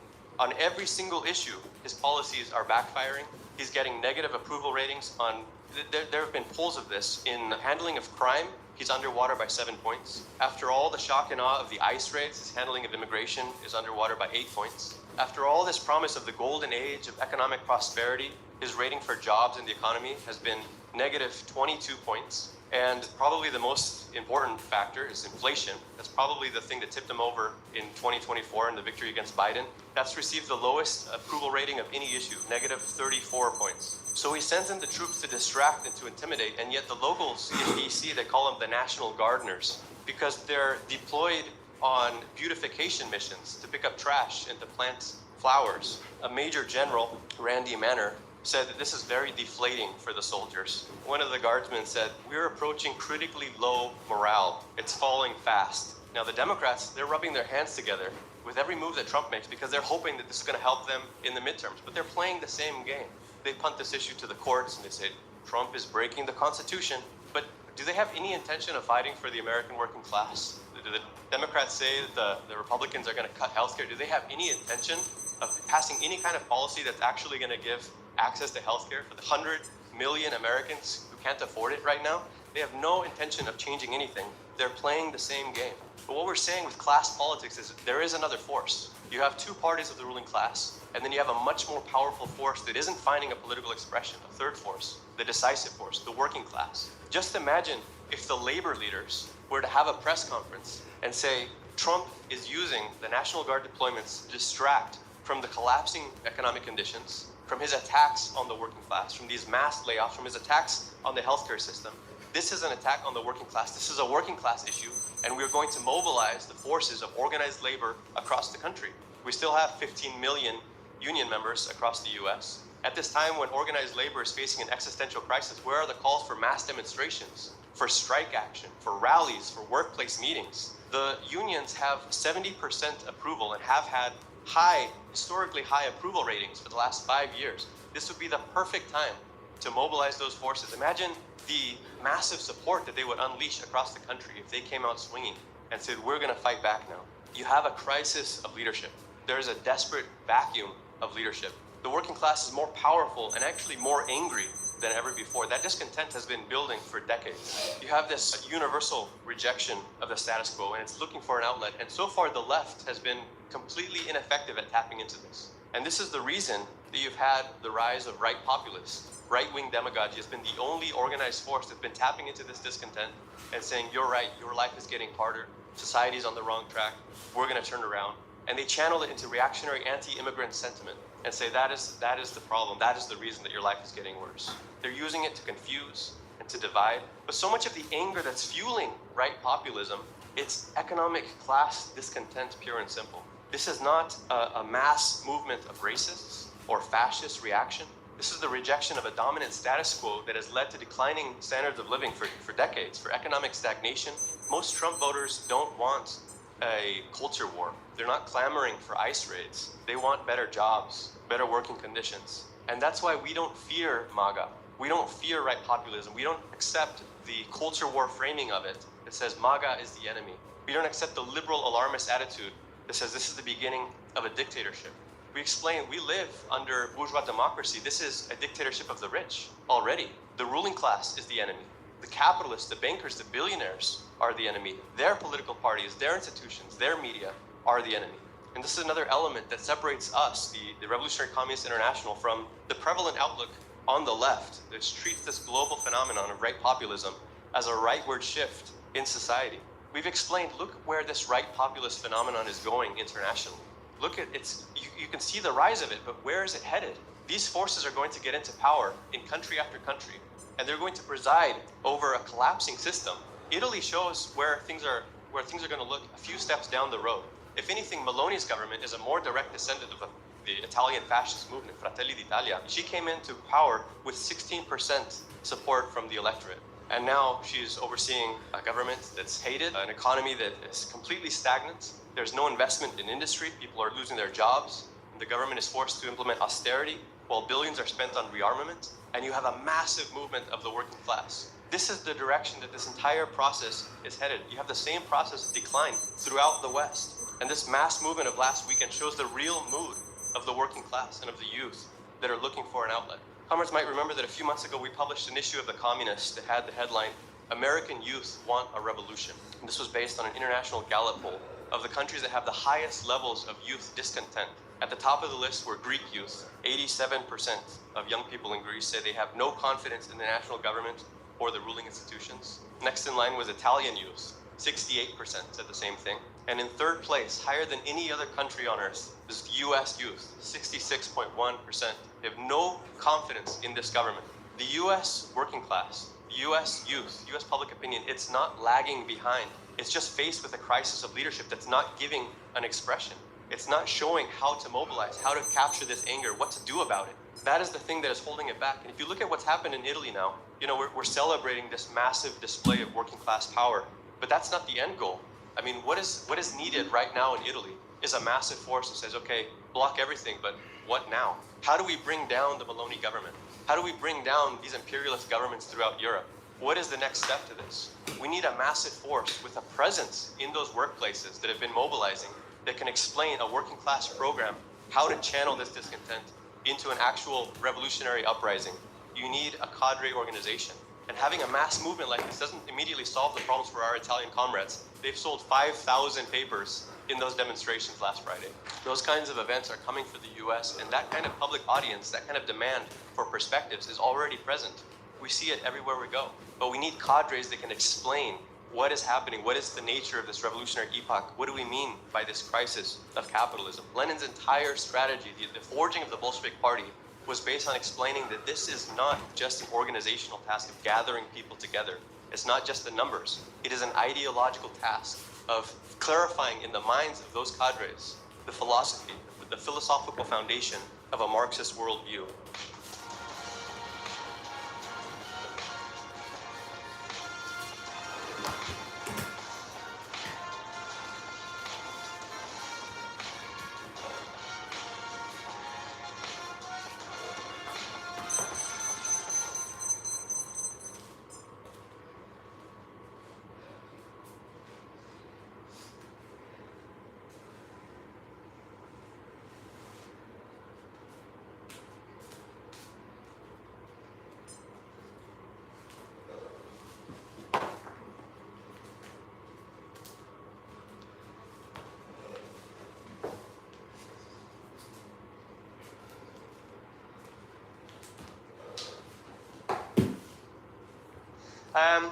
The national question then. So when I first joined the INC, our great organisation, the first Congress I went to was all basically centred on the national question in Scotland. I felt very special, I guess, being a new Scottish comrade. And as a result of this Congress, which was in 2015, by the way, was hands up. Anyone else was there in 2015? There we are. Very new organisation, just three of us in the room. But as a result of this, the organisation split, in fact, in Scotland at least. A minority, they broke away, opposing what they called our new Scottish turn, recalling with this term the split of the militant in 1991 over Peter Taft's, his opportunist adaptation, in fact, to Scottish nationalism, an attempt to try and get a shortcut to success, as he's known to do. to popularity by appealing to Scottish nationalism, try and outflank the Labour Party or try and replace the Labour Party. Now these comrades who split away, they upheld our old position of being against Scottish independence and strongly against Scottish nationalism, and strongly advocating the unity of Scottish and British workers throughout Britain, and quite supportive of really the reformist position, I think, from the Labour left of Devo Max, maximum devolution, home rule, if you will. And I must say, at first, I find their arguments quite convincing, kind of posing the class struggle to national struggle. The working class can be for one of the other, and that nationalism is always and everywhere an inherently reactionary thing that dampens class consciousness. But the key questions of Marxist orientation to a mass nationalist movement, the relationship between the class struggle and the national question, all of that was drawn out at this conference in 2015. Now, a split conference might not sound like the best introduction to revolutionary politics, but I and comrades at the time certainly didn't think so. I can't imagine the comrades who recruited me pulling their hair out, thinking, "Oh my goodness, this is their first Congress, and everyone's at each other's throats about Scotland." But it really was, I think, a very good introduction to our tendency and to our organisation. It was a very serious discussion, a very high-level political discussion and debate, and it came ultimately to, of course, a resolution. It didn't drag on and on. But the national question, they say, is one of the most difficult problems for Marxists to master, really. I think in some regards that's true. I am still no expert. I can't answer every question on every particular national question. But I'll try, I think, today to give everyone an introduction to a lot of the key ideas and concepts and the key approach of Marxists to this problem. It is difficult because it requires, I think, a real grasp of dialectical thinking, a real feel for the mood and level of consciousness of the workers in a given country, and real revolutionary clarity in explaining our ideas and our position against all the ephemeral and sort of secondary questions that are thrown up by the national question. And the national question, it comes in so many forms. It's partly why it's so complex. We have examples that Marx and Engles dealt with, like Ireland and Poland, the former kind of Tsarist empire that the Bolsheviks dealt with, in Ukraine, in Finland, the problem of the East, of Muslim peoples in the East, and their kind of national question, their national consciousness and so on, the desire to form a nation state. And then other problems surrounding the process of war around Serbia and other small countries, small nations, and their place in the imperialist world system. And also slightly more peculiar forms of the national question. The question of Zionism is also a form of the national question, whether the Jewish people need a homeland of their own. The question of black nationalism in America, do black people in America constitute a nation that should be separate from the United States and from the rest of the working class? All these kind of questions are very, very complicated and require a lot of study. But the first thing I think to learn and to know about the national question, as it is that it's concrete. It's a concrete question. There's no abstract position. We don't start from that about whether countries and nations, should they be independent in general? Is that always just kind of a good thing, on principle or something? In Scotland, there's a popular kind of phrase used by Scottish nationalists, which I cringe at very much, which is that, independence is normal, right? Independence is normal. Well, for Scotland it isn't, right? But for a lot of other countries, maybe so. They'll say that, and they'll also say, like small countries, that are independent, they work better, A bit of a repeat of this kind of capitalist mantra of like small as people, when they talk about small business. But if anything, from our point of view, bigger countries are better. We should be for the merger of all countries, really, if we take this kind of position, because in bigger countries, there's a larger working class. It gathers them, numerically in a bigger form, and in the sort of struggle for power in each country, it would be an advantage to have a large working class. But this kind of answer that we're often hit with when it comes to answers to what this problem of nationalism. People will often dig up this phrase, the workers have no country, But this really is just an abstraction to start at this point. Start from there. It takes the working class, as just this homogenous kind of ahistorical category, and not as they really are, not as the conditions in each country really are. Because each national question is very much based upon material and historic conditions. There's many sides to it that need to be considered and understood in each case. The class balance of forces in the country.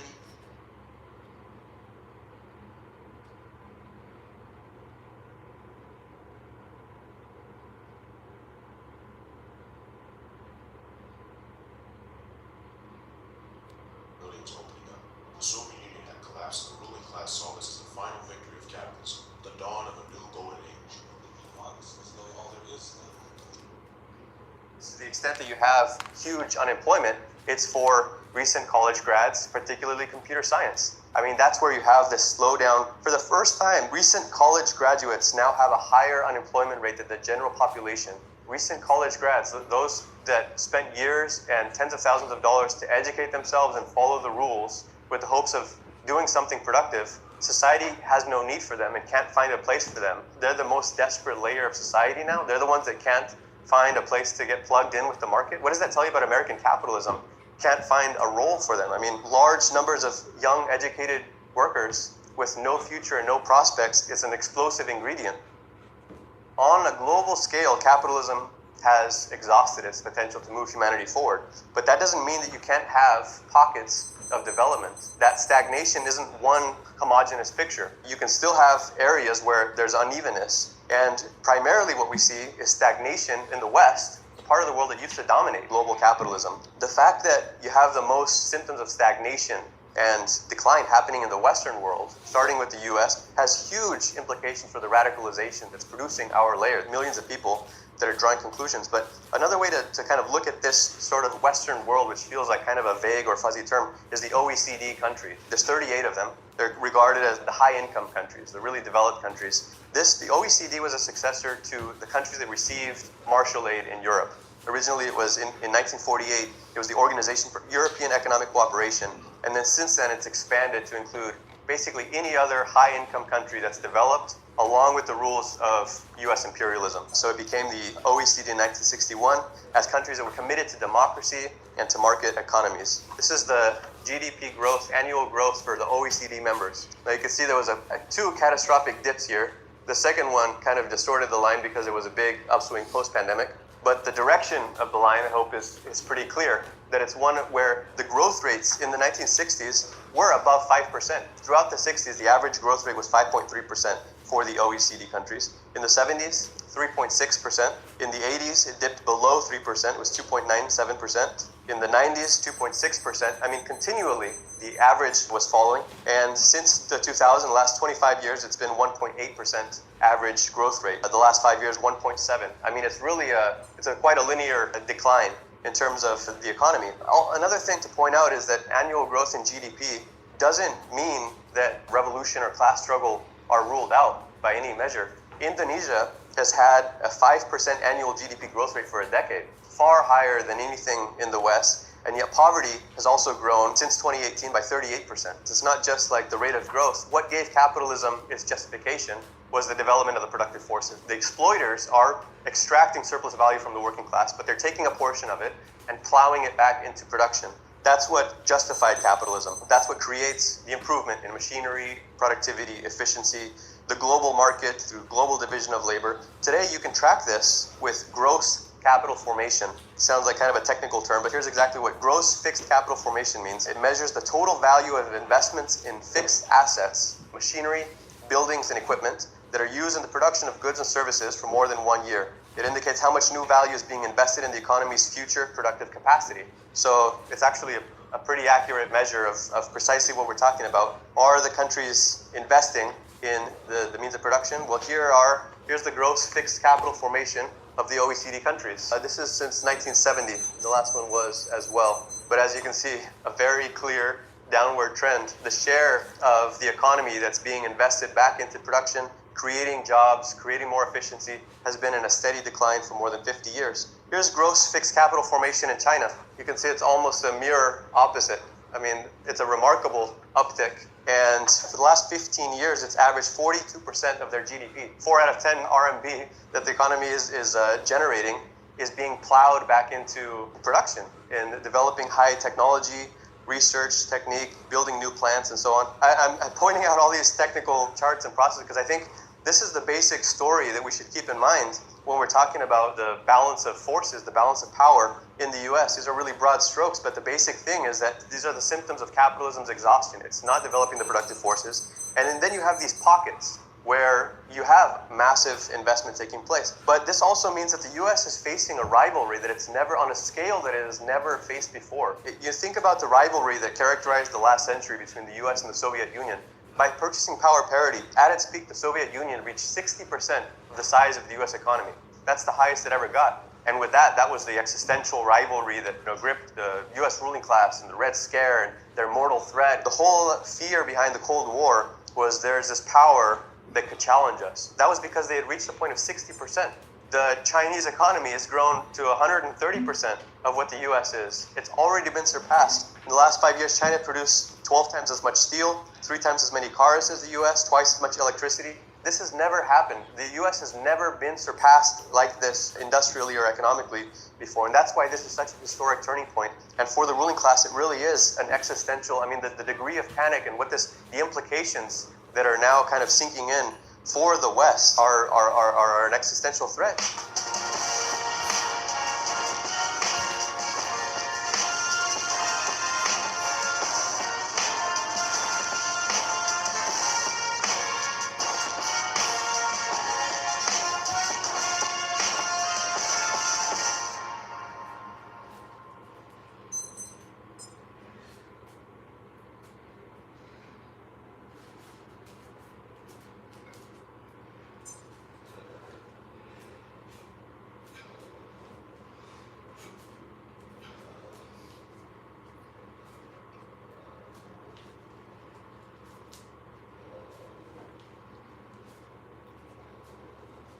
%41% of people under 30 think that the CEO killing was acceptable or somewhat acceptable. But the two parties in America and the mass media are completely out of touch with this mood. Both Tim Walz and Donald Trump had similar statements after the killing, basically saying that it was a terrible tragedy and they don't understand why somebody would do it. And publications like the New York Times have completely lost the plot when it comes to this event. That's why we have our own party and a paper. If you agree with those 41% of people under 30, you should definitely get a copy of the paper. It's very easy to get to your email or your physical mailbox, or you can subscribe. Better yet, you could just join the party. Speak to one of our members near you. The Russian Revolution gave us a picture of what might be possible under genuine socialism. It was the women who moved first. That has to be underlined. The men actually followed the example of the women in February. And it wasn't just in Russia. This has happened many times in history. The women come out and actually sometimes shame the men and pull them out of the factories. All oppressions, not just women's oppression, but racism, homophobia, national oppression, and so on, it's used by the capitalist to divide the working class. You need more organization of the movement itself, but you also need the working class to join in the struggle as a class. You need to uproot the system. You need to end capitalism, and therefore you need a socialist revolution where it's not just reforms, but all the things that stand in the way of women's liberation are removed, where you don't have a ruling class that tries to divide the working class, where you actually have real equality. Today, millions of people are literally shutting it down for Palestine. The CGIL, which is the biggest trade union confederation in Italy, has called a general strike. And to be clear, this isn't just another big protest, but a mass, nationwide political strike to show the ruling class who really has the power. The call first came from dock workers in Italy in solidarity with the Samud flotilla, which was trying to get aid into Gaza. The dock workers said that if they touch that flotilla, we will block everything. Not a single shipment will pass through. Israel attacked the flotilla, and so now the workers are putting their words into action. This is the way forward. Mass mobilizations, strikes, blockades, and coordinated workers' boycotts. For 2 years, Israel has massacred the Palestinians and Western governments have given them the military, financial, and political support to carry out a genocide. And for 2 years, millions of people have expressed disgust and anger by taking to the streets and protesting. But the warmongers in Washington, London, Ottawa have ignored us. So let's follow the example set by Italian workers and take action they can't ignore. The movement is already spreading. There's a nationwide student strike in Spain right now, and the biggest union confederation there has also called for a general strike to shut that country down for Palestine as well. Meanwhile, workers in France and Greece are also preparing to join. We need to bring that same spirit here in Canada. Fight like an Italian and block everything. But how? 1, organize student strikes to shut down the campuses across the country. Already, students in Quebec have voted to go on strike on October 6th and 7th. Student union leaders need to use this as a jumping off point for a nationwide student strike and inspire workers to follow the students' example by shutting down their workplaces. 2, a workers' boycott of Israel. We need to stop begging our governments for an arms embargo. The working class can stop all arms shipments to Israel by simply refusing to ship it. It's already been done in Italy, in France, in Greece. And here in Canada, the New Brunswick Federation of Labor has already adopted a hot cargo kills resolution to do just that. All the major unions in Canada need to declare a hot cargo kills edict now. 3, no trust in the Liberal government. They are literally the imperialists. They're not going to stop being imperialists because we ask them nicely. In the fight to free Palestine, the workers can only rely on our own power. Lastly, we need to bring down the warmongers. The ruling class and their servants in government support this genocide because it's in their imperialist interest to do so, to profit, to exploit.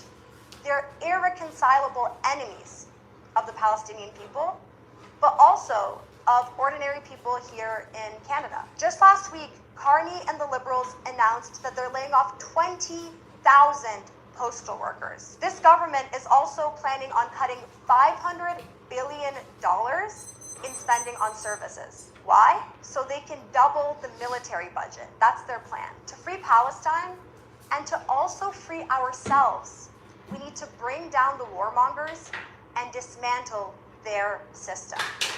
A system that not only allows such incomprehensible suffering, but requires it to function. And that system is the capitalist system. If you agree, we need your help this Saturday. In Toronto and Montreal, there's going to be protests to mark 2 years of genocide, and thousands of people are going to be coming out to their first protest in months. These people realized a while ago that protesting on the street on its own doesn't achieve anything. So they stopped protesting. But they're coming out on this historic day to show the people in power that they still care about Palestine and they're still angry. But once the protest is done, they're probably just going to go home. We cannot let that happen. The RCP is organizing contingents to both rallies with the aim of bringing Italy to Canada. Our goal is to talk to every single person at these demonstrations and discuss what's happening in Europe right now, and to get as many people as possible organized against the warmongers here at home around the ideas and tactics that can actually end this genocide. Mass direct action by workers and students against the imperialists. If you are in Toronto or Montreal, join our contingent. Help us to spread this message and organize as widely as possible.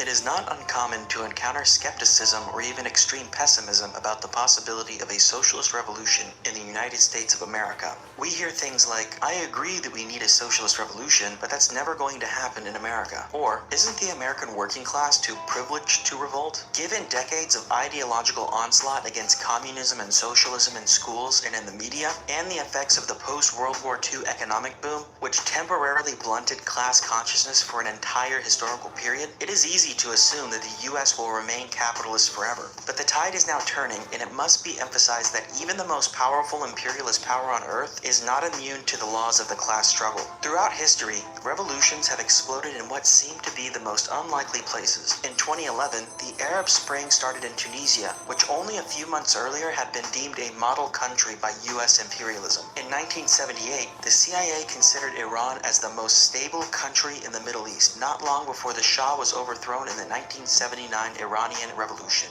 And let us not forget that prior to the 1917 Russian Revolution, the first time the working class took power and began the socialist transformation of society, the Tsarist Empire was viewed by almost everyone as an utterly conservative and reactionary society. But it isn't just the poorer ex-colonial or semi-colonial countries that are prone to revolution. The German revolutions in 1918 and 1923 and the British general strike in 1926 show us that even in the economic powerhouses of capitalism, the contradictions of capitalism cannot be fundamentally overcome. In fact, in 1968, the largest revolutionary general strike in history shook France. This was a country that had been lauded for its high living standards, and it occurred during a period of economic upswing. All of this goes to show that it is not the absolute level of want or poverty that makes a revolution, but rather the constant instability of the system, which eventually pushes the masses of workers to realize that they need to take matters into their own hands. For Marxists, this is the essence of a revolutionary situation. Revolutions are an objective phenomena under class society. They develop according to their own laws and occur independently of the will of any individual or even of society as a whole. Just as we can confidently say that earthquakes will erupt due to the constant motion of the tectonic plates, history proves that revolutions are an inevitable result of a society divided into opposing classes. While we can't predict the exact time and location of earthquakes, volcanic eruptions, or revolutions, we can be sure that they are coming. Still,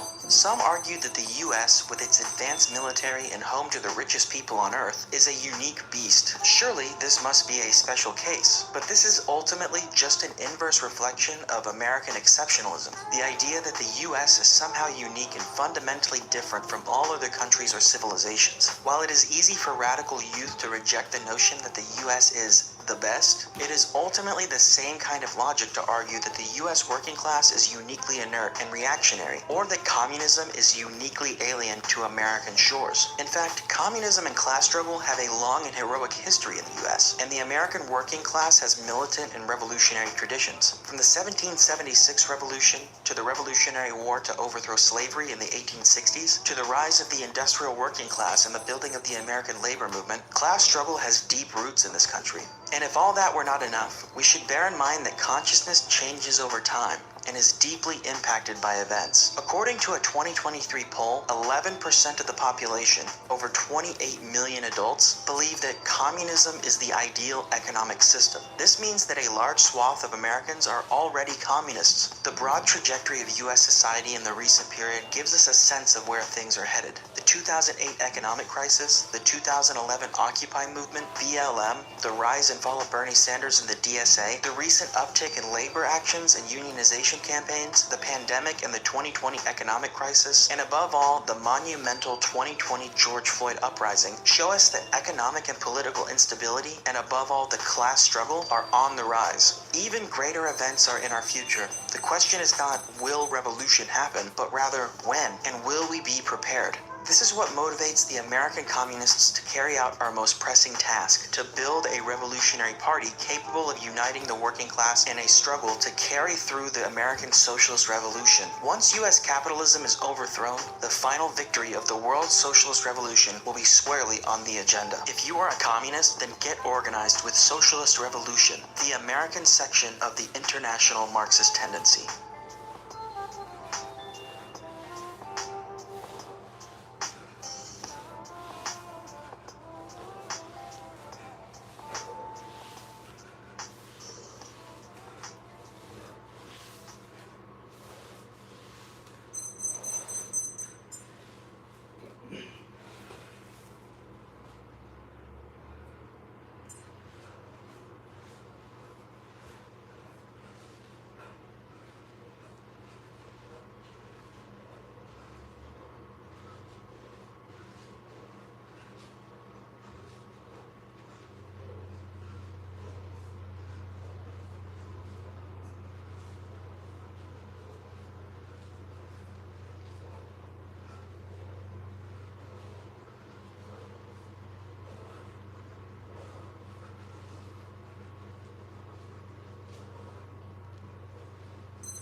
U.S. Air Force Aaron Bushnell set himself on fire in front of the Israeli embassy in Washington in protest against U.S. imperialism's complicity with the war on Gaza. The news of this brave act of self-sacrifice by a single man has powerfully echoed through the hearts of hundreds of millions of men and women. They feel the same profound desperation at the scenes of the genocide being committed in Gaza. Impotence as the collective military might of Western imperialism is used to crush and murder a small oppressed people. They feel the same choking rage at our bloodthirsty capitalist politicians here in the West who have allowed this slaughter. On Thursday morning, 25-year-old cybersecurity and IT engineer for the U.S. Air Force contacted various newspapers stating his intention to lay down his life in protest. I'm about to engage in an extreme act of protest, but compared to what people have been experiencing in Palestine at the hands of their colonizers, it's not extreme at all. This is what our ruling class has decided will be normal. Faced with the rank hypocrisy of the imperialists who preach democracy and human rights while arming the murderous Netanyahu regime to the hilt, Bushnell, who is an anarchist, correctly placed the blame squarely where it belongs, with the ruling class. The video of Bushnell's final moments as he approached the gates of the Israeli embassy makes for harrowing viewing. Initially seen on Twitch by just a few dozen viewers, subsequent uploads of the footage have been seen by millions. Even as the flames engulfed his body, Bushnell screams out, "Free Palestine." These were his final words. Alongside this scene of a young man in the prime of his life giving up everything to bring attention to the suffering of the Palestinian people, the video also captured the spectacle of either a plainclothes police officer or a member of embassy security pointing a gun at the dying man, demanding he get on the ground. These actions were not the result of mental illness, but of a deep frustration and anger, the same sentiment which the hearts of millions of workers and youth burn. We are sick of the mass murder and of the lies coming from the capitalist media and politicians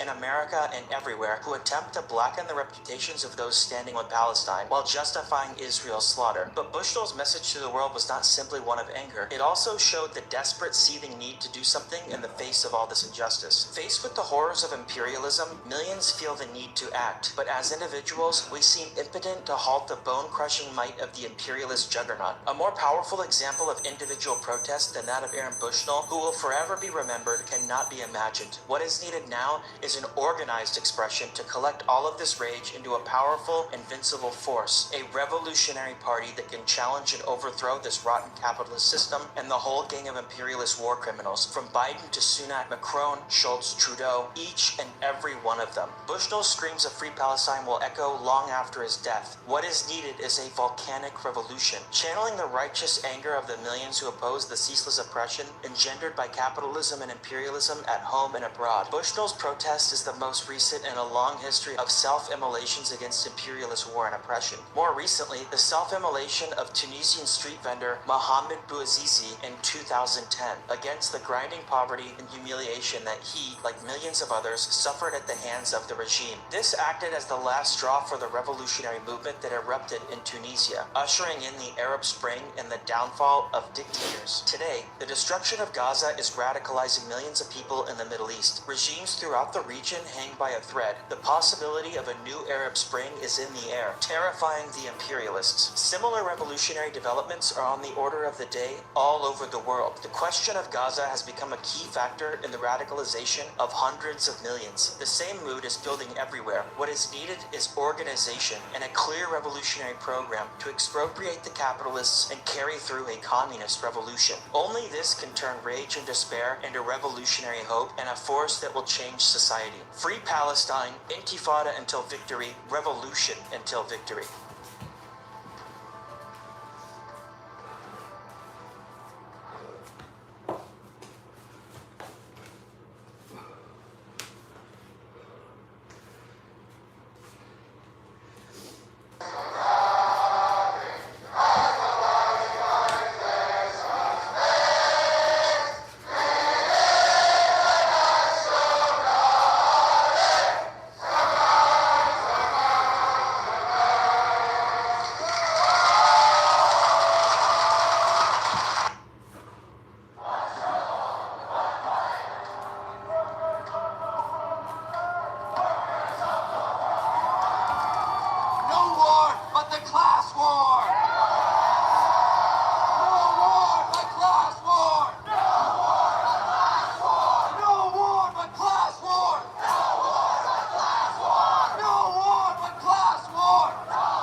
smash ICE, we need a revolutionary communist party with roots in every city. Thousands of workers and youth across the Los Angeles area have hit the streets in spontaneous efforts to stop ICE raids. Across the country, militarized federal agents armed with assault rifles and tear gas are raiding workplaces and immigrant neighborhoods. Masked ICE officers are ambushing and brutalizing ordinary workers on the job.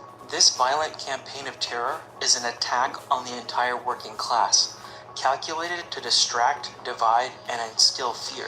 Trump wants to appear tough as he stumbles from one failure to another.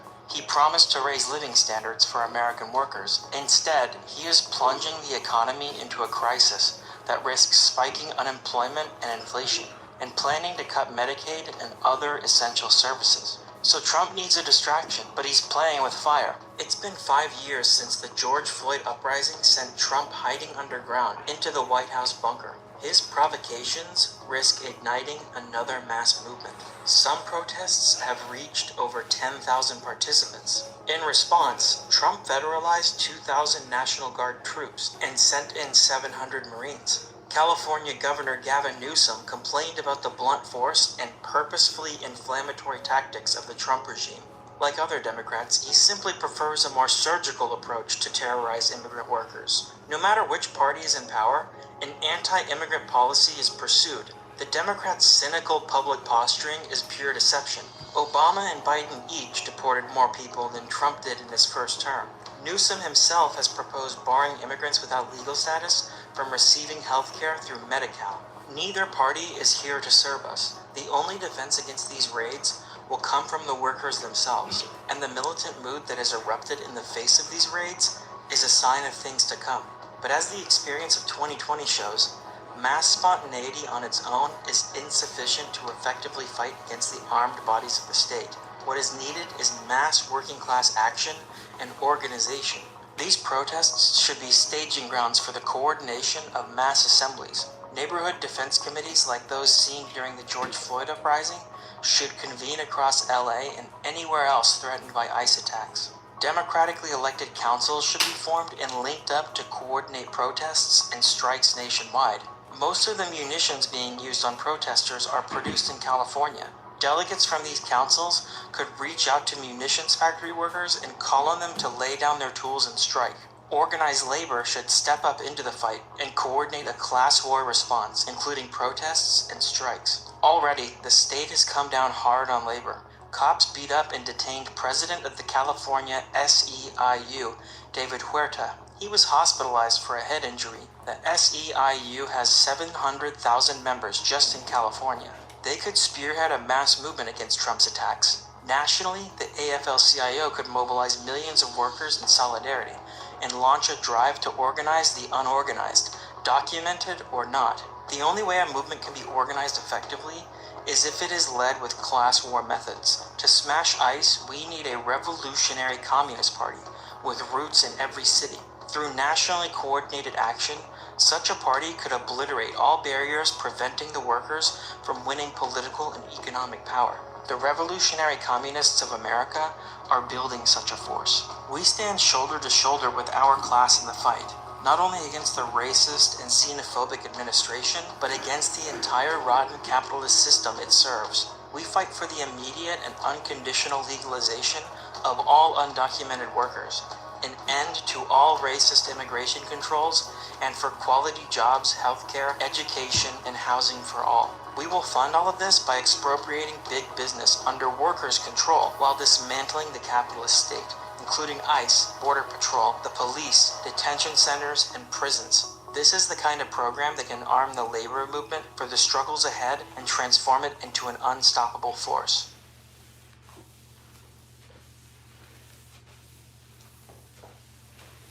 I became a communist basically through the title being given to me due to the way I felt about systems that I grew up in. I grew up in East Harlem watching my neighborhood slowly get gentrified and commercialized for all these major corporations instead of the small businesses that used to be there. For the longest time as a kid, my question was always just why? Why is this happening? And when I found out why it was happening is why do we keep doing this? Why does this system seem to be the only system that we allow to try to work? Like in school, they would literally tell us as black kids in the community Like, they would literally tell us that everything is against us. They would tell us that the system isn't for us. They would explain our past, but they wouldn't give us hope. They would just tell us that that's it. That's all we had. So I always tried to think about pro-worker, pro-people ideas, and whenever I would bring them up to teachers or friends or older adults, they would always call me a communist or say that's communism. As a kid, I didn't understand it, but now that I do, I don't see a problem in being called that if it means that my ideals will make people's lives better.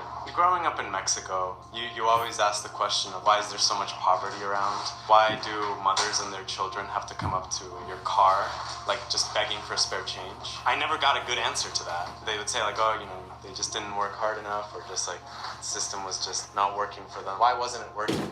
And then coming here and just seeing the immense amount of wealth that there was in New York, all of these skyscrapers, all of this infrastructure, such a high level of development, and yet there's still people begging in the streets, right? There's still mothers and children like begging in the streets. And something in my head clicked at that point, and this is like right at the beginning of the Black Lives Matter movement too, right? And I was already getting into Marxism because of Bernie's betrayal, and that day where we found out that rents were due, but you're not allowed to work, I started reading State and Revolution. And the fact that Lenin was able to accurately describe the state today was just like this almost prophetic like skill. I was like, there's something to this, and that was it. I never looked back and just kind of dived right into Marxism after that. Found the IMT a year later. I think that came along with me joining the workforce and seeing not only are we not organized as a working class, but the bourgeois is heavily organized, and that is part of the reason why working class people are not organized. It's terrifying. It's like staring into a never-ending hole. When you look into it, it just feels like there's nothing on the other end. There's nothing waiting for me there, other than losing the planet that I live on, that I love dearly, that I want to explore and protect the beauty of. Just know that you're not alone. It may be a giant, scary world, but if we all band together and decide that we're done with this, we can change it.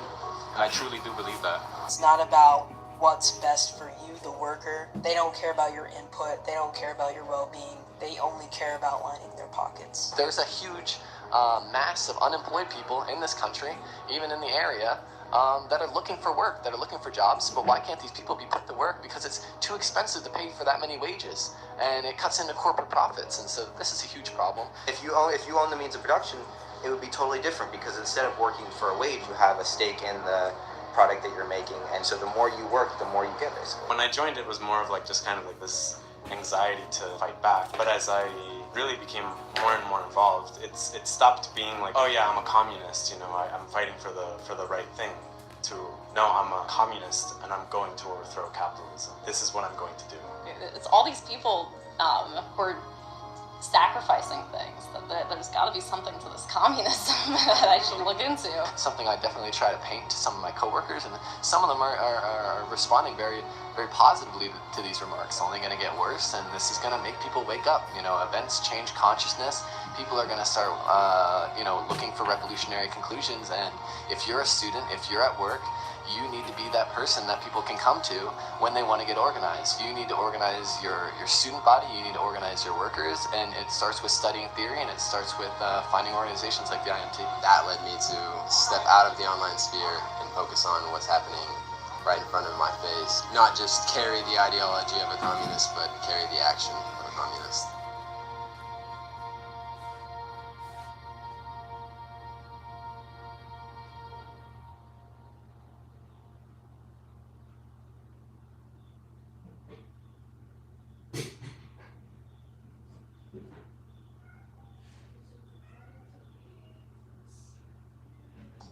In the capitalist economy, the main incentive for producing, let's say, a car, is to make profit.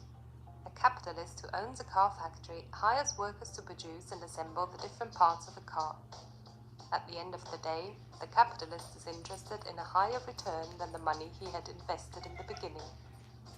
Therefore, he has to sell these cars for a price which covers the investment in machinery, the cost of raw materials, the wages of the workers, and on top of all that, surplus value, which he extracts from the labor power of the workers. But not everyone who needs a car has enough money to buy one. Demand is limited. Our capitalist might be just fine if he were on his own, but there are many other car companies who all compete against each other. Our capitalist, therefore, has to invest in new machinery to outcompete the other producers. In this way, he can gain a temporary advantage and he needs fewer workers and is able to produce more cheaply. But he can still sell his cars at the same or slightly cheaper price than all the other producers. But sooner or later, other industrialists follow suit and also invest in